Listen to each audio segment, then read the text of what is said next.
જય શ્રી કૃષ્ણ બધાને. તો ફાઇનલી 1 મે એટલે કે ગુજરાતનો બર્થડે, ગુજરાતનો જન્મદિવસ. તો સૌને ગુજરાત સ્થાપના દિવસની ખૂબ ખૂબ શુભકામનાઓ. જ્યાં જ્યાં વસે ગુજરાતી ત્યાં સદાકાળ ગુજરાત. તો દુનિયાભરમાં વસેલા દરેક ગુજરાતીઓને ગુજરાત દિવસની શુભકામનાઓ. અને આજે ફાઇનલી અમે બચ્ચા પાર્ટીને ખવડાવી દીધી છે કેન્ડી. હા, સૌથી વધારે કોમેન્ટ આવી હતી કે બેન કેન્ડી ખવડાવો. તો આપણે કીધું હતું કે જેની કોમેન્ટ સૌથી વધારે આવશે એ આપણે ખવડાવશું. કેન્ડીની કોમેન્ટની સાથે અમુક કોમેન્ટો એવી સરસ પણ હતી, જેમાં એમ પણ હતું કે તમે એક એક પુસ્તક આપી શકો છો, એક એક પેન્સિલ, ઇરેઝર અને શાર્પનર પણ આપી શકો છો. તો પેન્સિલ ઇરેઝર માટે મેં પૂછ્યું હતું, પરંતુ અહીં ગામડાની દુકાન છે તો જેટલા બાળકો છે એટલો સ્ટોક નહોતો એમની પાસે. અને પુસ્તક પેન્સિલ ઇરેઝરનો આવતા સત્રથી કંઈક વિચારશું જરૂર, કે ખુલતા સત્રમાં બાળકોને જરૂર આવું કંઈક આપશું.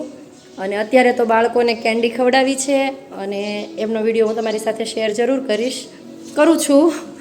અને તમને લોકોને કેવો લાગ્યો કહેજો. અને કોમેન્ટમાં બધાએ મને કોંગ્રેચ્યુલેશન્સ બહુ બધું વિશ કર્યું છે, એ માટે તમારા બધાનો ખૂબ ખૂબ આભાર. Thank you. આમ સપોર્ટ આપતા રહેજો અને ફોલો કરતા રહેજો. સ્કૂલમાં સૌપ્રથમ તો રિસેસ પડી ગયો એટલે હું ચાવી લઈને આવી ગઈ હતી અને હસ્તીને લઈને જવાનું હતું રિસેસમાં મારે કેન્ડી લેવા માટે. અગાઉ કેન્ડીનું અમે કહી રાખ્યું હતું અમારા ગામના દુકાનવાળા એક ભાઈને, જેઓએ કીધું હતું કે કેન્ડી કે આઈસ્ક્રીમ જે અવેલેબલ હોય એ હું લાવી દઈશ. મેં કીધું હતું કેન્ડીની કોશિશ કરજો.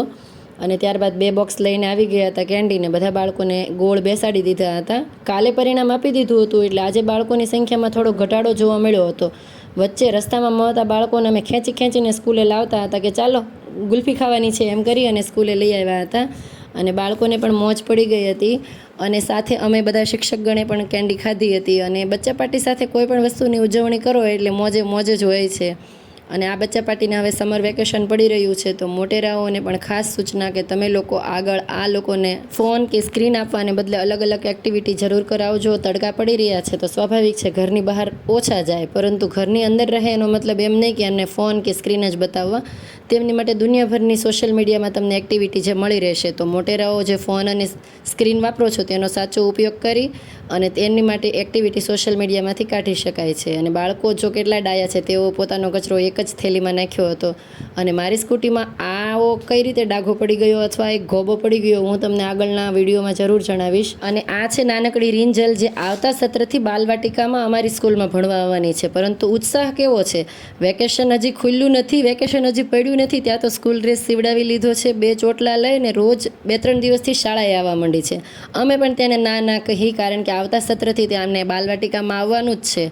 અને આ તેનો ધોરણ 1નો ભાઈ હંમેશા તેની જાળવણી કરે છે. હું 2-3 દિવસથી જોઈ રહી છું કે તેને સાથે પાણી પીવા લઈ જાય છે, હાથ પકડીને મોઢું ધોવરાવી દે છે. ભાઈના રૂપમાં તો રીંજલને જાણે ફરિશ્તો મળી ગયો.